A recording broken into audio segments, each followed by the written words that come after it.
आप क्या समझती हैं जो इतनी महंगाई हो गई है इस वक्त मुल्क में, उसका जिम्मेदार कौन है? पिछली हुकूमत पीटीआई की या मौजूदा नून लीग की? ਜਿਹੜੀ ਮੌਜੂਦਾ ਹੈ तो फिर इसका मतलब आप वोट नून लीग को नहीं देंगे, नहीं पीटीआई को देंगे? पीटीआई को कैसे वोट दिया 2018 में? दिया था नून लीग को अब नहीं देंगे अब नहीं देंगे। तो सब वोट दे रहे हो, नहीं, क्या वजह? गुरु की महंगाई जेरे को देते हैं वो महंगाई है।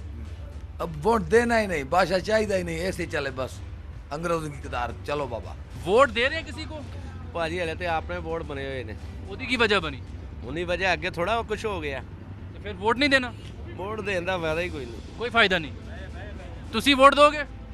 नहीं क्या वजह है, नहीं देना क्या वजह है? वोट दे के बहुत जलील हुए हैं आगे। ਅੱਗੇ ਸਾਡਾ ਘੱਟ ਪਸੀਨਾ ਕੱਢਿਆ और आप? क्या वोट तो ना मैंने देना है। ये तो अच्छी बात नहीं है, वोट देंगे तो आपकी राय का भाई एहतराम। कोई नहीं मेरे जन फायदा क्या, गरीब का क्या सोच रहे हैं, जो हुकूमत चोर है। भाई वोट दे रहे हो, ਜੀ किसे दे रहे हो? ਸ਼ੇਰ ਨੂੰ इतना महंगा आटा, इतना महंगा पेट्रोल, फिर भी वोट शेयर को, वजह क्या है? ਮਹਿੰਗਾਈ ਬਹੁਤ ਹੋ ਗਈ तो महंगाई हो गई तो शेयर को वोट देना। ਦੇ चलें ठीक, शुक्रिया।